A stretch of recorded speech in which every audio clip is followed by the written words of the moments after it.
Setelah Tobi mulai mengaktifkan wadah untuk memanggil ekor 10. Naruto melihat kilas balik dirinya dari awal dilahirkan. Naruto yang selama ini sendiri menyadari jika ternyata dia memiliki ayah dan ibu. Naruto juga memiliki guru yaitu Petapa Genit. Memiliki tempat tinggal di sebuah desa yang membuatnya kagum dengan pemimpinnya. Itulah mengapa Naruto bisa bertahan dan terus maju ke depan. Impiannya adalah menjadi Hokage terhebat yang melampaui Hokage sebelumnya.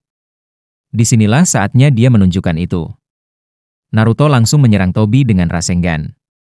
Namun Rasengan Naruto justru dipantulkan oleh senjata kipas Tobi. Di saat yang bersamaan raungan patung Gedo semakin keras dan perlahan wujudnya juga mulai berubah. Naruto tidak dapat mendekati patung itu karena Tobi melindunginya. Sebelum Naruto menyerang lagi, Kakashi menekankan kembali soal kemampuan Tobi. Mereka hanya punya kesempatan menyerang saat Tobi menyerap sesuatu, saat itulah tubuhnya bisa diserang. Gai menambahkan mereka perlu taktik pengalihan dan melakukan pertarungan jarak dekat. Naruto paham karena itulah dia membuat klon. Segera setelah taktik dimulai, Kakashi meminta BI mengangkatnya tinggi-tinggi. Naruto mulai mengumpulkan bom biju di tangannya. Gai juga bersiap dengan senjatanya. Tobi mengamati semua gerakan mereka. Mulai dari Naruto melancarkan biju Dama Mini. Kakashi mengaktifkan Kamui, dan Gai dengan senjata nunchakunya. Naruto berkombinasi dengan bayangannya melancarkan biju Dama Mini. Tobi yang berhasil menembus itu semua kemudian hendak menangkap Naruto. Sejangkal sebelum tangannya menyentuh Naruto, Gai datang dengan cepat menggunakan senjatanya. Akibatnya Tobi tak punya pilihan selain membuat tubuhnya melewati Naruto. Segera Gai mengambil alih pertarungan. Kemampuan taijutsu Gai sangat mengagumkan, momen paling epik saat Tobi ingin menangkap Gai. Setelah senjatanya menembus melewati Tobi, Tobi berpikir dia bisa menangkap Gai. Hal tak terduga Gai membuat senjatanya kembali menyerang. Bahkan Tobi yang lanjut menyerang dari titik buta Gai tetap bisa Gai tangkis. Naruto sangat kagum melihat kejadian itu, guru alis tebal sangat keren ucap Naruto. Di sisi lain Kakashi telah mengumpulkan cakra yang cukup untuk menggunakan Kamui. Namun bukan Tobi sasarannya, melainkan wadah ekor 10. Apapun makhluk itu jika Kakashi menghilangkan kepalanya dia pasti akan mati. Saat itu berlangsung, tiba-tiba Kamui Kakashi berhenti di tengah prosesnya. Kakashi tidak paham apa yang terjadi. Tobi yang melihat itu menyebut Kakashi begitu naif. Tak lama serangan Naruto datang, apakah itu berhasil? Terlihat tubuh Tobi menghilang sepenuhnya. Naruto mencoba merasakan keberadaannya, saat itulah Tobi muncul di bawahnya. Meski Naruto berhasil menghindari tangkapan Tobi, Tobi terus mengejar Naruto untuk menangkapnya. Segera Gai mengejar untuk membantu, sedangkan Kakashi meminta BI untuk melemparkan tubuhnya. Tepat saat Naruto sedikit lagi disentuh Tobi, Kakashi yang tak sempat mencapai mereka melemparkan kunai petirnya. Akibat itu sekali lagi Tobi gagal menangkap Naruto. Tobi kemudian menendang kunai petir itu ke arah Naruto. Kakashi lantas menghilangkannya dengan Kamui. Bersamaan itu serangan Naruto hanya menembus topeng Tobi. Begitulah akhirnya taktik ketiganya gagal mengalahkan Tobi. Kemudian saat membicarakan apa yang harus mereka lakukan selanjutnya, Tobi yang berbalik ke arah mereka tiba-tiba topengnya tergores rusak. Itu menjadi perhatian Kakashi dan Gai. Naruto yang tak melihat itu mencoba memperhatikan lagi. Naruto terkejut betul ada goresan topengnya. Gai menyebut serangan Naruto sebelumnya telah berhasil. Naruto sangat senang, masih ada peluang bagi mereka untuk bisa menyerang lagi. Sayangnya Kakashi berbeda pendapat dengan Gai dan Naruto. Jika diperhatikan lagi goresan di topeng Tobi bukanlah serangan yang diakibatkan oleh Naruto, melainkan diakibatkan oleh sesuatu yang tajam. Tiba-tiba saja BI menyerang wadah ekor 10. Namun Tobi sudah bersiap dan memasang formasi penghalang api Uchiha.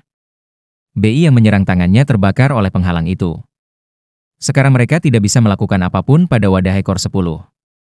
Pilihan mereka hanyalah mengalahkan Tobi dulu. Di sisi lain Kakashi masih memikirkan kemungkinan yang menurutnya tidak mungkin terjadi. Namun melihat bukti-bukti itu benar-benar mengarah ke sana. Kakashi mencoba menenangkan dirinya sebab tidak ada gunanya terus dipikirkan. Meski teorinya tidak masuk akal tapi juga tidak mustahil bisa terjadi. Kakashi kemudian memberitahu Gai, Naruto dan BI untuk membantunya, ada sesuatu yang ingin dia buktikan. Segera mereka naik ke tangan Hachibi dan BI lempar ke arah Tobi. Sebagai pembuka Gai menghancurkan batu yang melayang untuk diarahkan ke Tobi. Gai bertugas membuat Tobi terus menggunakan kemampuan tembusnya. Sayangnya berkat Sharingan serangan Gai mampu dihentikan, lanjut Tobi menghisap senjata Gai. Paham jika Tobi akan memadat saat menghisap sesuatu, Naruto muncul dengan Rasengan-nya. Serangan Naruto ternyata lebih lambat, selesai menghisap senjata milik Gai Tobi kembali tertembus. Di tengah kejadian itu Kakashi menggunakan Kamui untuk menghisap Rasengan Naruto. Baru setelah Naruto melewati tubuh Tobi kejadian yang tak terduga terjadi. Bahu Tobi tiba-tiba meledak yang membuatnya terlempar. Apa yang dipikirkan Kakashi ternyata benar. Kakashi pikir selama ini Tobi memiliki dua jurus berbeda. Satu membuatnya tak tersentuh dan yang lain bisa menghisap sesuatu. Tapi yang sebenarnya itu cuma satu jurus. Gai yang tak paham meminta Kakashi menjelaskan.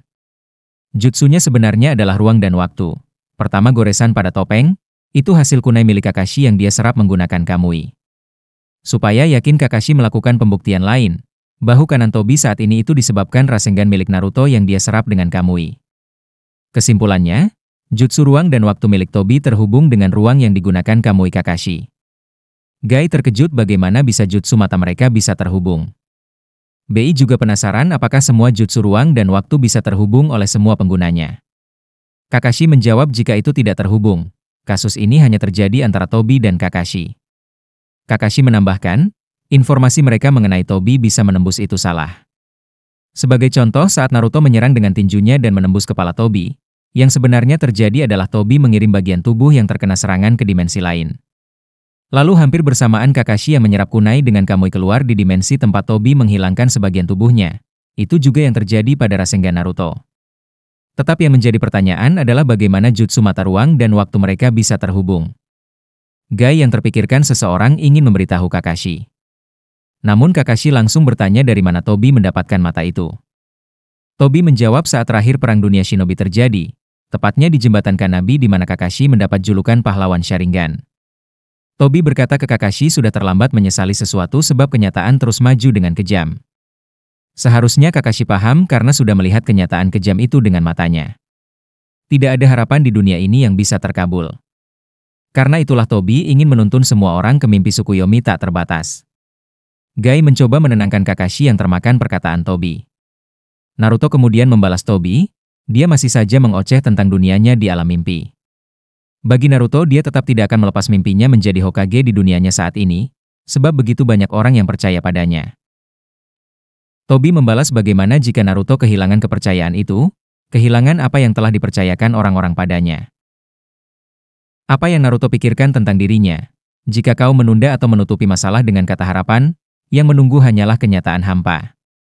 Baik yang dipercayakan dan yang mempercayakan semua akan berakhir sia-sia. Kurama kesal dengan perkataan Tobi. Ayah Naruto telah menyegel sebagian kekuatannya pada Naruto, itu semua karena dia percaya Naruto dapat mengendalikannya.